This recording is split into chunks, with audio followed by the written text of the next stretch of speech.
Okay, so I just want to extend this message, which is practically carved its way into being a principle in my mind. And that is for those people who say, I don't like succession. It's just a bunch of mean people and they're all bad and they just seem to be doing the same thing over and over again. For those people, you are fucking plebs. Seriously. Like, I get that some people are able to turn their brain off when they're watching something. I'm not one of those people. It doesn't matter how stoned I get on edibles. I'm still fucking constantly having to ruminate on what's going on in front of me. And so, by virtue of that, I sort of provide my own commentary. And while it does come in handy every now and then for shows that have a lot of moving pieces like Succession or The Wire, it really is a pain in the ass a lot of the time because sometimes I do just want to shut my brain off and, fucking zone the fuck out. But my brain just, and this is the ADD, it just doesn't let it happen. But this blessing and curse, I would say, to me anyways, is a bit more of a blessing. People I watch shows with, or movies with, may beg to differ because they're probably thinking like, hey, shut up, we're watching. But, here's the thing about Succession. It's fucking timeless. And after my first watch through of it, I couldn't help but think of Arrested Development. Not that that is anywhere near as good as Succession. Arrested Development, if it was brutally realistic and just pulled no punches, had an actual plot that was meticulously crafted beforehand, and had believable characters who are nasty people in a way that's like, oh wow, I could see this person existing in real life, which, well, the characters you see in the show kind of do. As many of you may know, if you're at all acquainted with the show, it's inspired by Rupert Murdoch and his family. I actually just watched Succession for the second time around, and I'm really glad that I did. I watched it with my folks. They were very skeptical at first, to say the least. Because it's pretty bleak. It's pretty bleak sometimes. And as I said, even though it's like this amazing, witty, well-crafted humor, that totally takes you by surprise. Overall, it has a lot of implications that are very dour and despairing because of the real life counterparts.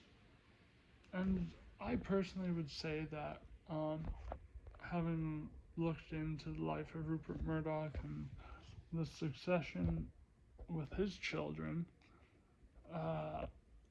vying for Fox News, The Times, all that. Like, I wouldn't say Logan Roy, Kendall, Roman, I guess, Shiv, all those people, I would not say they're even anywhere near the Murdochs. Maybe a little bit. Like Rupert Murdoch, for example, he does swear a lot. Like when he has falling out with Trump, he was like, he tweeted something, or maybe it was a little blurb taken by a magazine or a newspaper. I'm not quite sure. It was a while ago.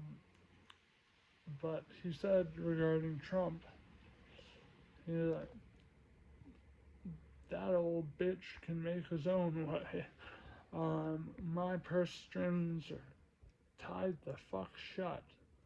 So if he wants money, well, he's got to make his own purse or something like that, which, totally sounds like a catty Logan Roy. And I actually didn't know much about Succession when I watched it the first time. I was also doing a lot of ketamine each time I watched it. So I'm really glad I got a second viewing in where I was really stoned on edibles each time you watch, but as I said, my brain just doesn't click off. And I'm glad it didn't, because holy shit, it definitely is a show that requires 2 attentive viewings. Somehow that is asking a lot out of people these days. But for the quality,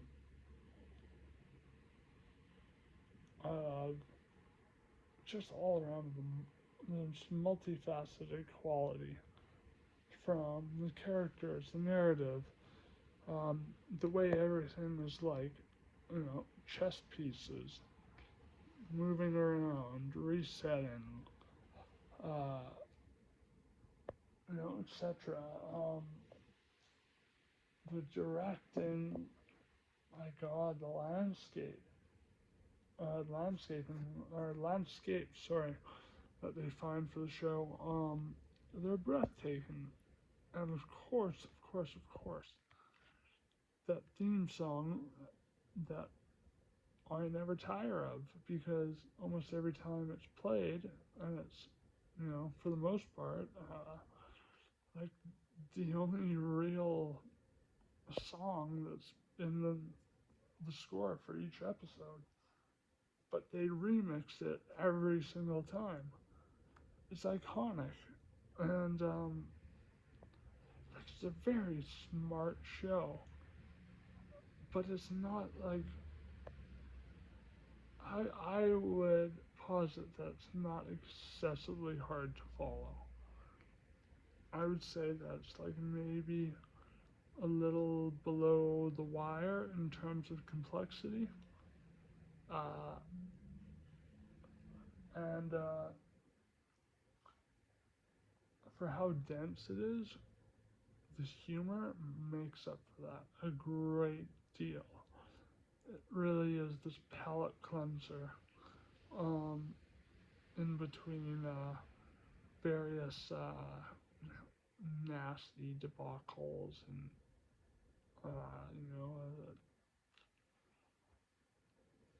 rivalries that are voracious, playing themselves out, and so on and so forth, sort of thing. And it's masterfully done, and you can tell just with how cohesive it is that it was written start to finish before the show even started filming. Because the ending, I don't care what anyone else says. I'm not going to spoil the ending. I'll just say this much. It was very divisive to some people because it wasn't happy. Well, if you want a happy show, fucking go watch the Kids Network or something. Because this is a show that is priceless because of the way it captures human nature and the way it accurately portrays the different types of fucking snakes there are out there in the world.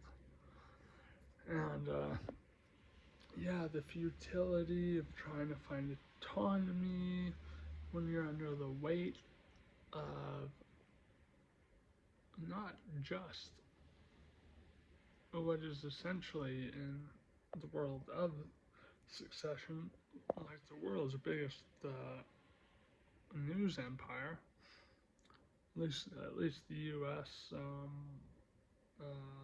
Regards ATM as its biggest news / cable organization.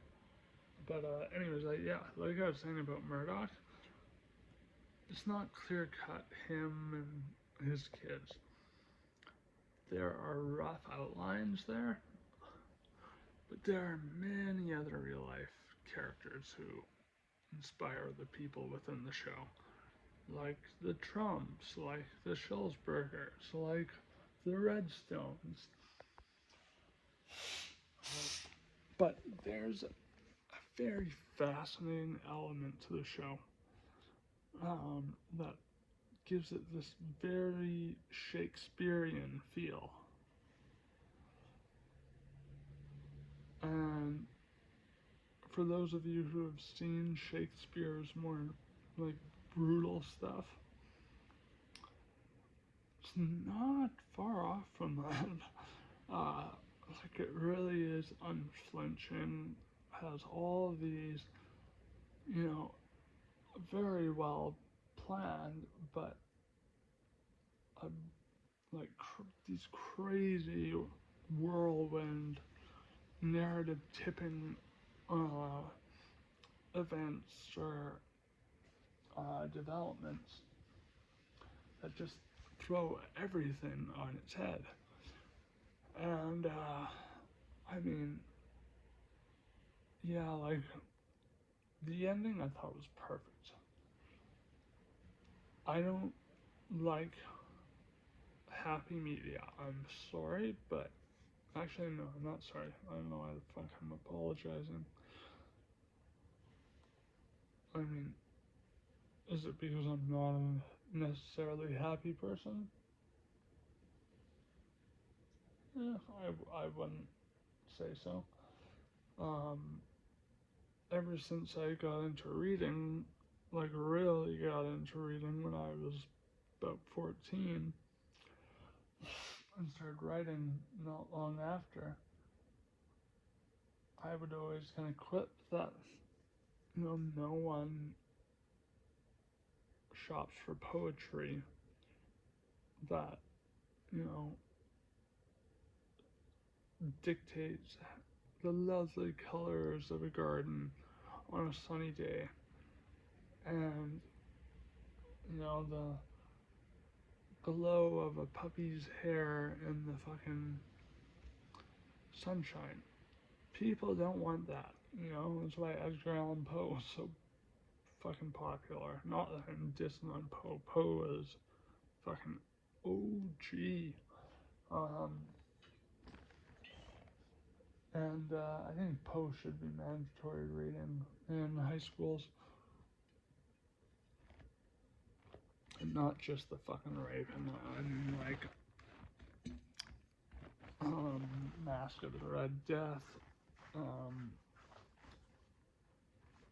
What's the other one I think would be great? There's a family that has this weird genetic disorder. Father and the daughter, anyways, makes them very pale, so they can't leave the house very often. Oh, also The Pit and the Pendulum. That's a different one, but The Pit and the Pendulum was one of those stories that really enraptured me with literature. Like, a lot of it is just a guy stumbling around in the dark. And I remember at first, as a 12-year-old, I was getting kind of bored of it. And then boom, this guy trips, falls, smashes his fucking face in the dark. but he's still alive, so he has to get up and keep trotting. But yeah, no, his Succession is so immaculately done, and I am a connoisseur of good TV. As consequentially, I watch a lot of it because, or at least shows, good fucking shows, because I am, I'm not gonna beat around the bush, I'm a fucking invalid. I'm constantly sick, I'm not sick, I'm already dealing with a ton of chronic issues. I'm not trying to play victim or anything, I'm just giving you a reason, so before certain people jump down my fucking throat. Anyways, speaking of the Shakespearean quality to the show, or actually not, I'm really giddy talking about this. I'm trying to be mindful of not rushing ahead without finishing certain points. And the ending, this is all I'll say. A lot of people didn't think it was fair. Guess what? Succession is a show that's not deliberately miserable. It is a reflection of our world and how the few can essentially change the destiny of the many, the majority. It's fucking crazy. Like there's stuff that happens which will make you go, no way, that couldn't happen in real life. Not in a fucking democracy. Well, guess what? There are certain events, just with what I'm alluding to now, and if you've seen the show, you probably know exactly what I'm talking about. It has to do with a little election for a not so little role in politics in the United States. And let's just say it does not culminate in a way that at all is part and parcel with what democracy should look like. Well, that was directly inspired by how Trump got elected. Very, very similar sequence of events. And the show is informed directly by real life events that either happened to the Murdochs or happened in the world while they were writing, season 2, season 3, season 4 kind of thing. And yeah, it's very impressive that they managed to fit all this in without it ever feeling like too much, without it ever feeling like it's shoehorned in to the plot, but they keep it relatively topical, and they do a marvelous job of recovering their own asses so they don't get sued.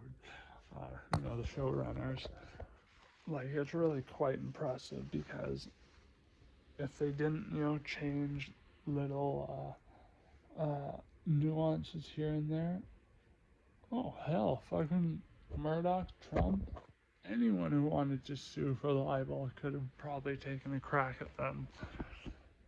Like an example, Logan Roy, played by the masterful Brian Cox, who is the reason I started watching it to begin with, and boy am I glad I did.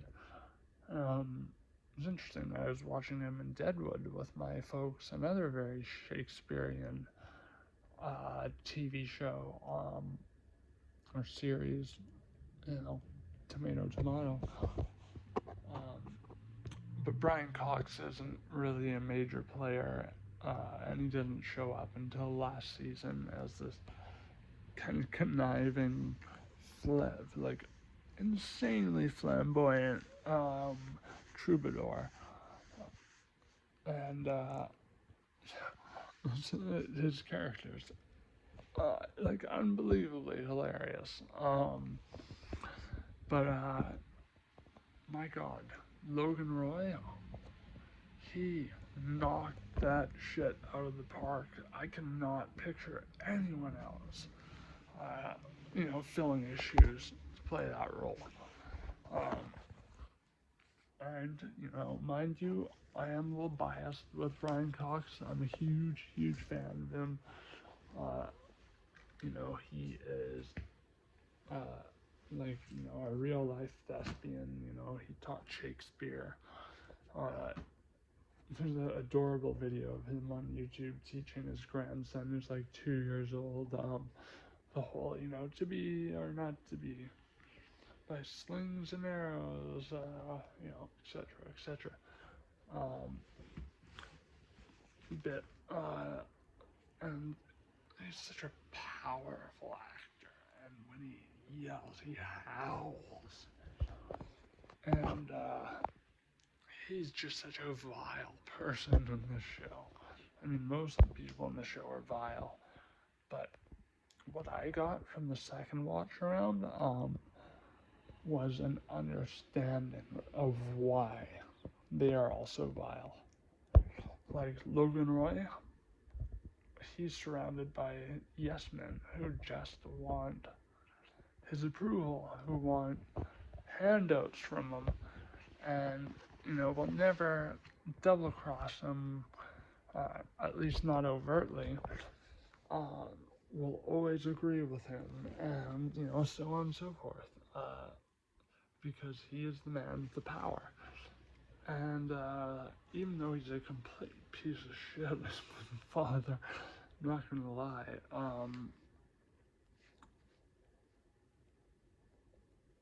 my second watch through allowed me to see why him, as well as the others, because again, there's no good guys in the show, really.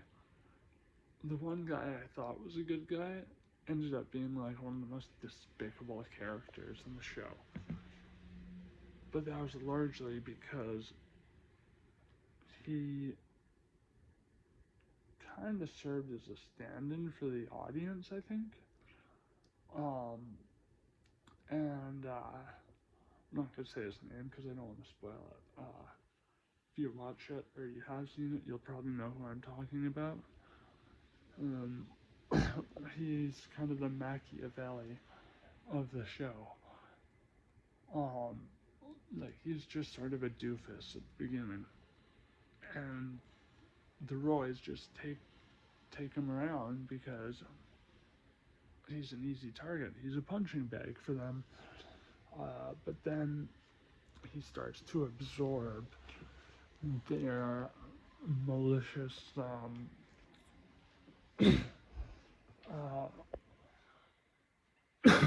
double-crossing nature, and he starts to kind of make his own plans, but I guess coming from a less insular world, he thinks outside of the box a bit more, despite being like a certified moron. So, he has kind of less, or at least grows to have less moral scruples about the rectitude of his actions. And yeah, he just becomes downright disgusting after a while. It's very interesting. He's kind of like this amoeba who is absorbing what's going on around him. Just like we, the audience, are absorbing what we're seeing amongst these like radically shifting dynamics within the family. One thing I could see is a common complaint with the show, perhaps, is that it's a little repetitive. If that's the case, in your mind, I'm sorry, but you're not paying enough attention. The whole show, it all kind of revolves around. Oh yeah, another thing is there's not a lot of, fulfilling conclusions. But again, it's meant to be realistic. It's not meant to pander to, standard TV tropes. If it was that way, it'd suck. Again, it's not the type of show that should have happy endings, because that would send very, very bad fucking influences out into the public consciousness. You see story, you wanna go out? Wanna go in? I'm gonna give her like 30 seconds until she wants to turn tail and go back inside. God, it's been storming to an apocalyptic degree outside. Okay, go on, Cisco. Please hurry though. I mean, I want to have a schmiggerette, and I don't want the house to smell like fucking schmiggerettes, okay? So please, come on.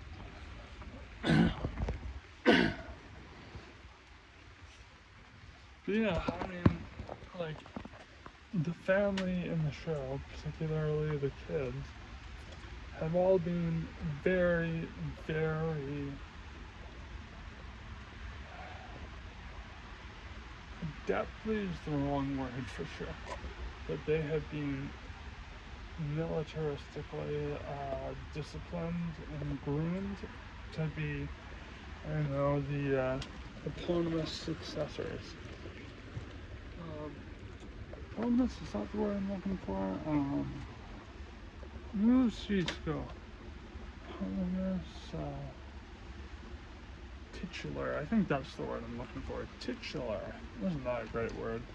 I love when I get to say tit. Don't get in trouble for it. Cisco, please move a little bit. I gotta close the door. Thank you. Cisco, you gotta move. Okay. Jeez, she's being stubborn. Anyways,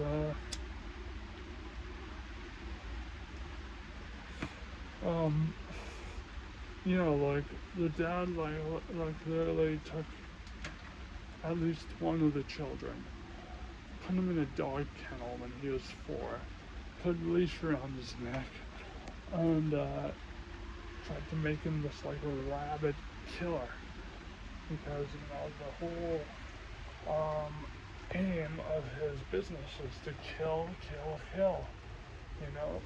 find that blood in the water, and follow it until they're at a weakness,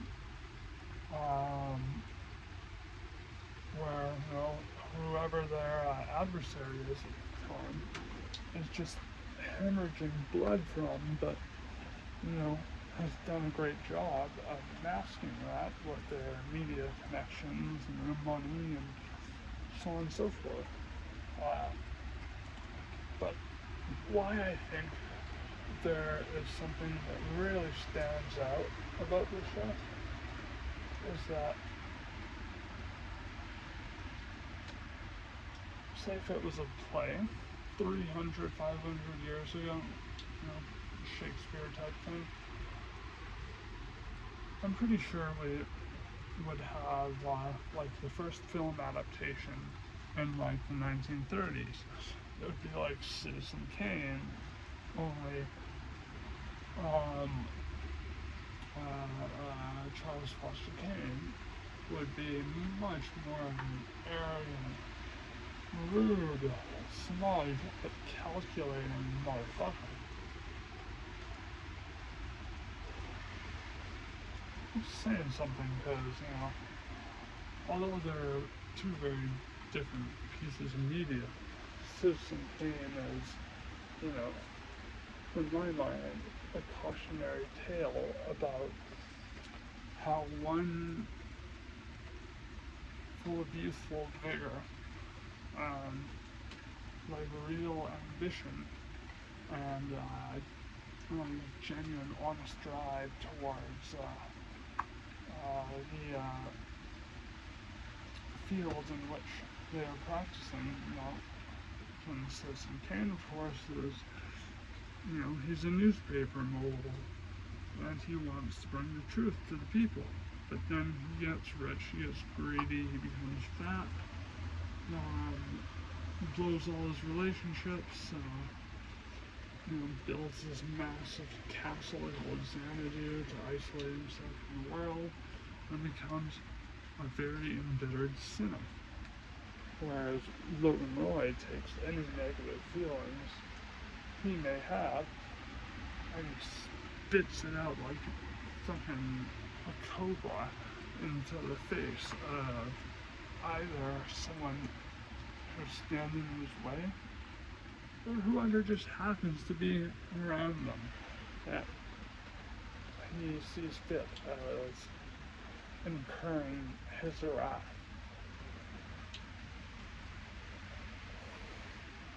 And just like Deadwood made cocksucker a catchphrase, Succession makes fuck off. Go on, fuck off. Made that a catchphrase. But Logan Roy, he says something at one point. He says, everything everywhere is moving all the time, get used to it.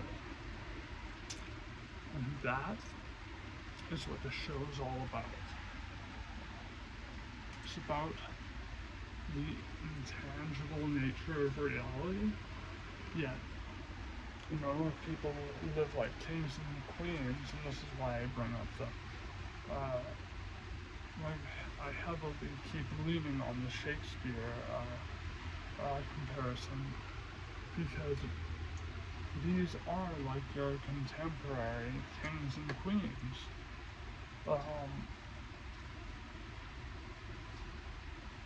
Like I even got some vibes from Dostoevsky's The Idiot when I saw it the first time. I'll let you decide who's the idiot. But you know, if you know anything about that novel, he's not really an idiot. He's just kind of an autistic prodigy. Can't really say that about really any of the kids. But Succession is fucking timeless. It is a timeless parable of tragedy,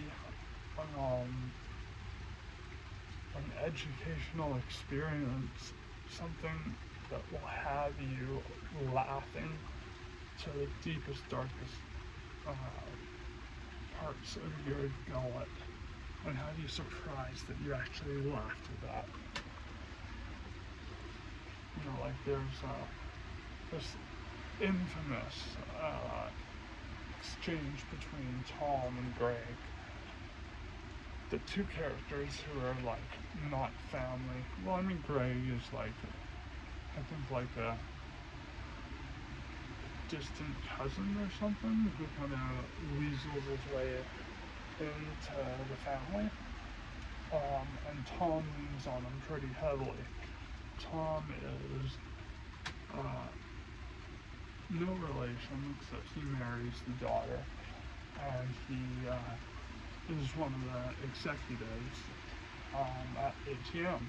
And this isn't just like, you know, Fox News style organization, because another influence on the show is Michael Eisner, who ran Disney for a long time. And he was subsequently alleged to have cut a lot of corners, done a lot of shady wheeling and dealing sort of thing, and just an all-around greedy fuck. Because ATN actually has their own theme parks. And yes, they're just as lame as you could possibly imagine. Something utterly depressing to experience in real life. But, yeah, so like, there's a huge hodgepodge of different people, in real life who, have indelibly influenced the show.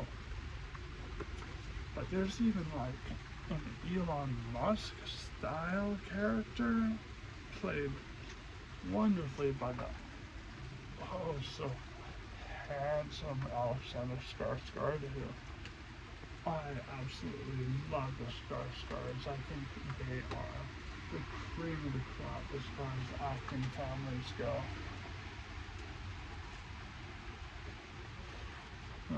Make the Baldwins look like petulant toddlers, doing nothing but, going wah and crapping in their diaper a bit more. I first saw Skarsgård on Generation Kill, and holy cow, is that an amazing, like monument to the reality of what the world is like.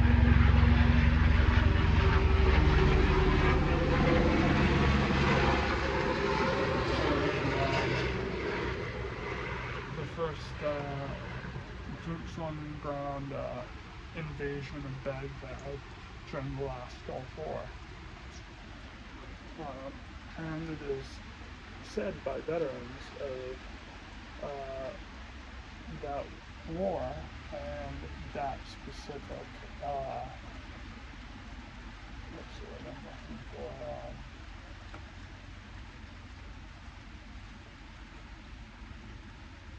I'm just going to say attempt to cross Baghdad. Volley, is that the right word? No. Anyways, Skarsgård, fucking love him. Same with his father, Stellan. Absolutely love Stellan Skarsgård. He played the Baron in Denis Villeneuve's last few Dune movies. You wouldn't recognize him because he has, fucking 400 pounds of, that, fat makeup and effects on him. To make him look like the bloated, Baron from the novel. But, in any case, it's very, very, there's twists, there's turns, it's unrelenting, there is no mercy, no quarter. What? Quarter? Quarter. No quarter. Sorry, it's hard to talk. These fucking canker sores I've got, man. Fucking ridiculous. Ridiculously uncomfortable.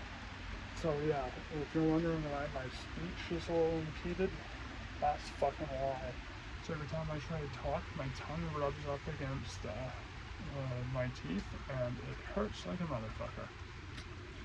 Yes, indeed. But I think Succession will outlive shows like The Sopranos. It will outlive True Detective Season 1. It will outlive, Game of Thrones. It will maybe even outlive The Wire. Because it is such a realistic portrayal of what goes on behind the scenes in our first world systems that are sold to us as having our best interests at heart and our freedom as the number one priority, yet those are just trifle facades that are really nothing more than a song on which to be sold to the consumer. Because in our world, everything is for sale. And Succession demonstrates that. Like, I struggle to think of a better example. Especially without throttling you over the head with like, ooh, like socialism. Oh, this system or that system is better. No. Every system is for sale. And there's even a Bernie Sanders like character, played marvelously by Eric Bogosian, who I was really proud to see him in the show because I'd only ever seen him in Newsroom, Talk Radio. Can you blame me? They're both fairly similar. I mean, they're not that similar, I guess, but similar settings, anyways. Talk Radio is about that Jewish radio host who really wasn't much different than Howard Stern, and he got shot 13 times by the white supremacist gang, the Order. And Eric Bogosian has done that as a one-man play for a long time. And also did, Oliver Stone also did an absolutely spectacular adaptation of the one-man play. Talk Radio, check it out. It's really good. But yeah, there's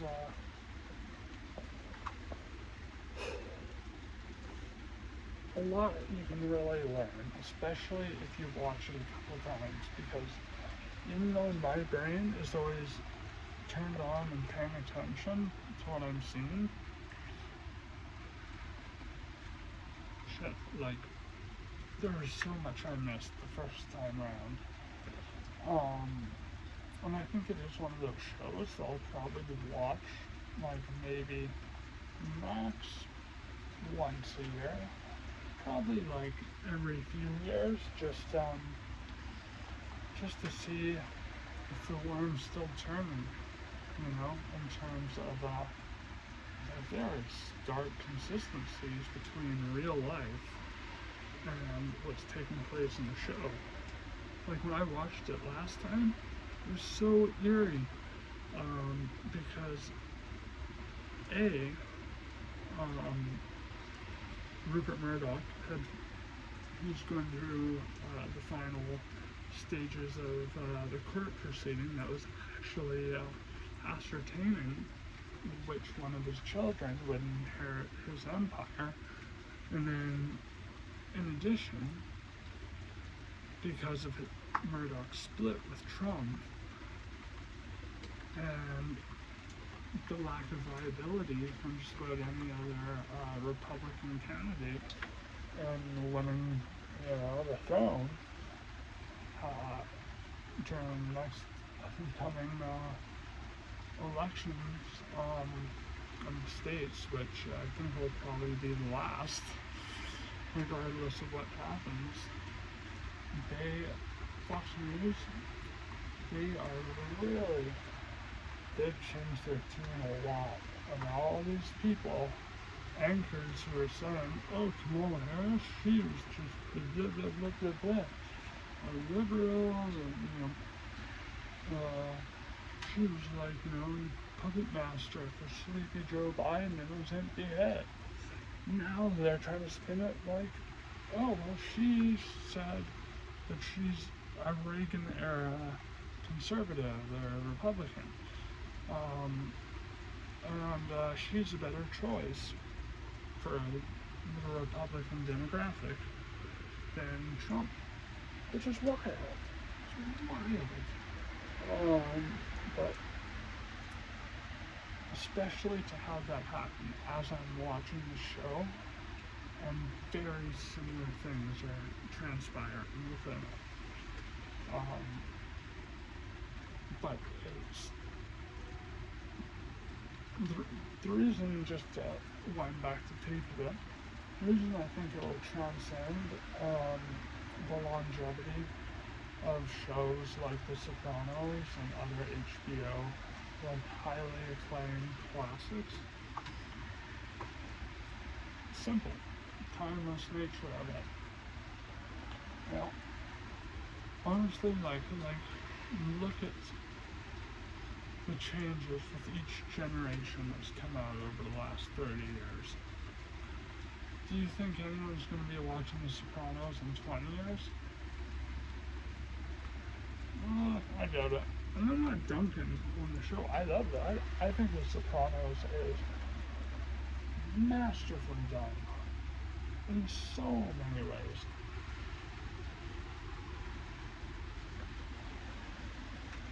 You know, it has you as a viewer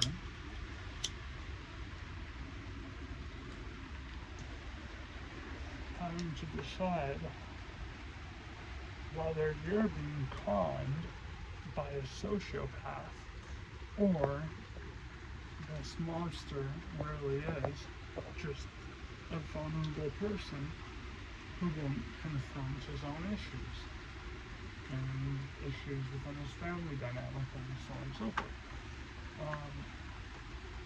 Yeah, I think, you know, like I just saw Hamlet performed live recently.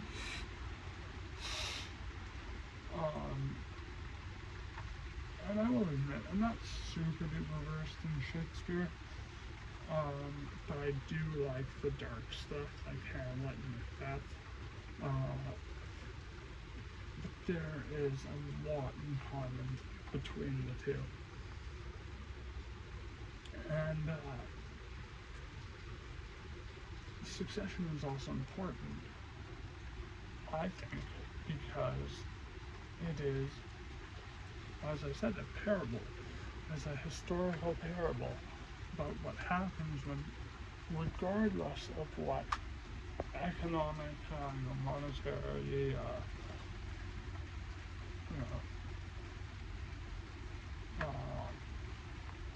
freedom of press style systems are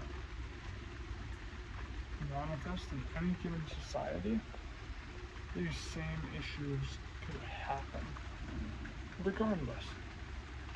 And I'm sure that, the fucking tankies and Yankees and so on and so forth out there would fucking hate the show. But I would argue that they wouldn't even be giving it a chance. I mean, for Christ's sake, Antifa hits fucking Logan Roy with the piss balloon. And Antifa is, because the show does a great job of not being partisan politically one way or the other, or partisan on an issue in one way or the other.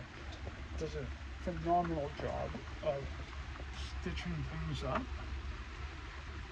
so you see, well, where the stitches are in the stories we're told on the day-to-day. And you see, and really, if you pay attention anyways, digest, how, partisanship doesn't really matter when you have, this nepotism way up at the top amongst the uber wealthy who control so much of what the people down at the bottom are seeing, processing, and ultimately molding within the context of their own thoughts. And, and there's other neat stuff within there, like how news media via cable is bound to go obsolete. whether Logan Roy likes that or not. So he's kind of got to put up or shut up. And Logan Roy is such a fascinating character. As he doesn't seem to be in it for the money. Sure, he doesn't mind the money. He's proud of what he's earned, but he's in it for the fight. He's in it for the control. He's in it for, I don't want to say the celebrity, but the stature, status that he is afforded by being this self-made tycoon. And he is a truly miserable guy, but you can't help but find yourself endeared to him just a little bit. His kids, oh god, don't get me started on his kids. They're all fucking developmentally stunted, clearly missed out on some very important talks that all children should have growing up. Type wannabes, for the most part, who may be able to shine every now and then, but always fuck it. They fuck it again and again and again.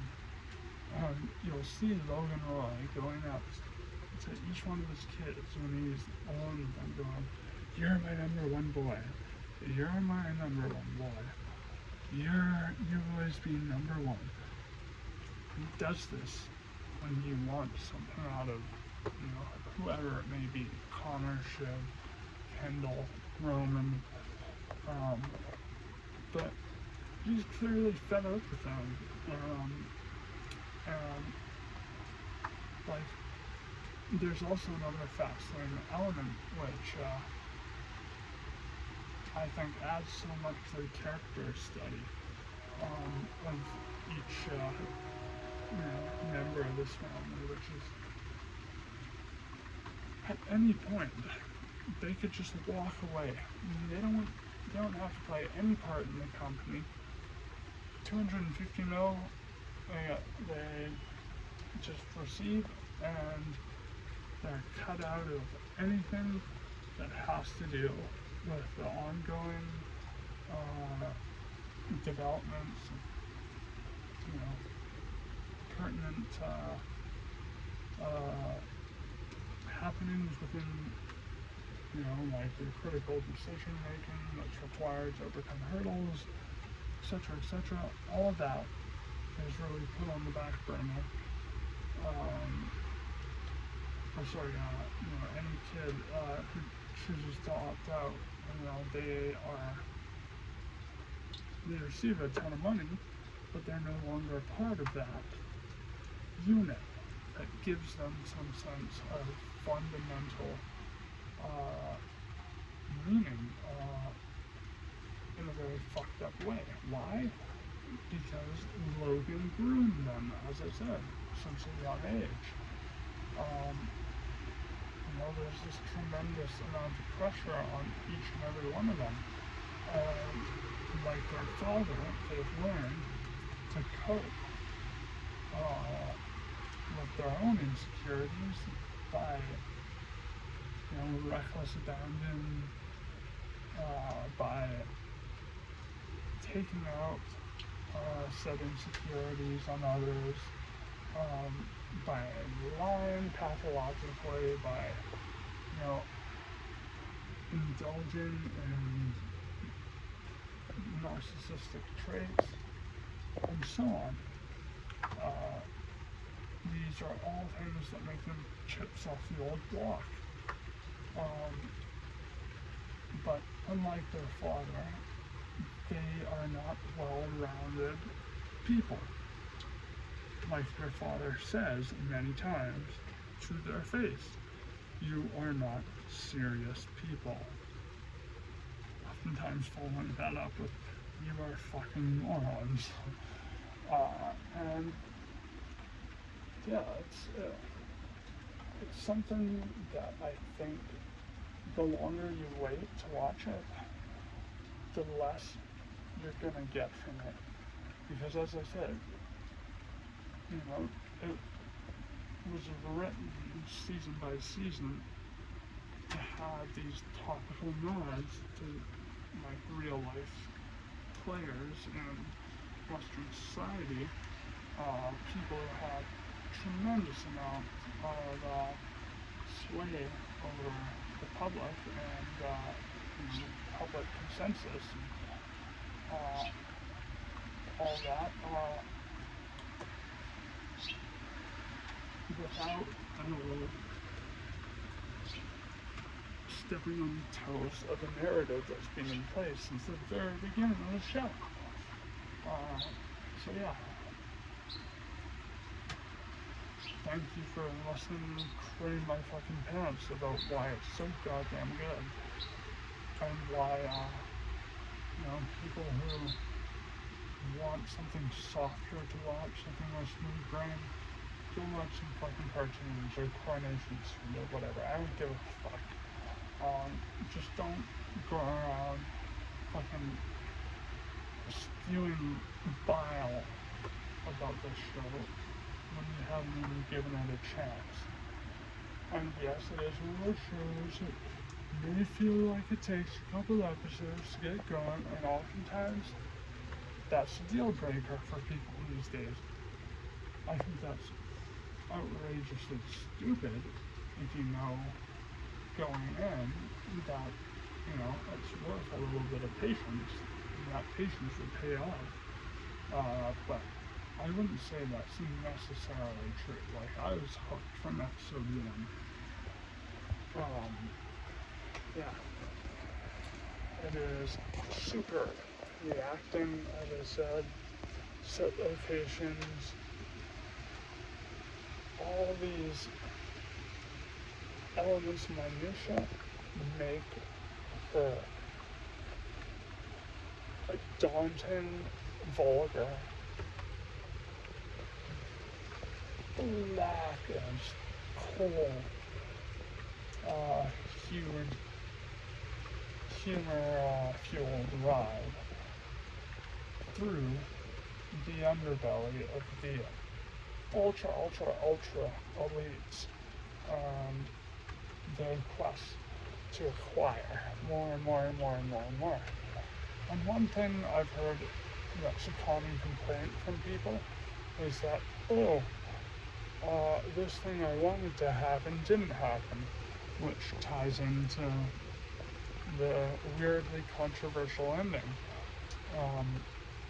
I say weirdly because I think it was perfect. I don't see how they could have done it any better without shattering the stark, ostensible reality of it. Again, if you want a show that meets your expectations 110% of the time, go watch some, generic, go get yourself a nice, what's his name,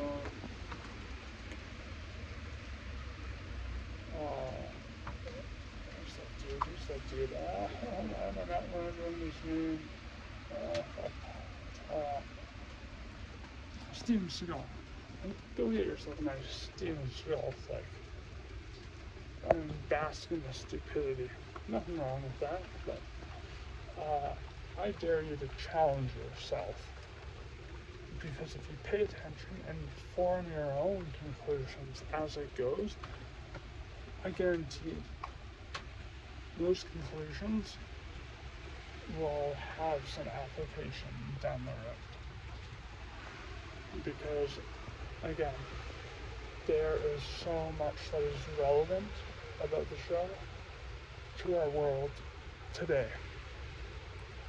Even though its last season came out in like 2019 or some shit. Anyways, it's going on long enough.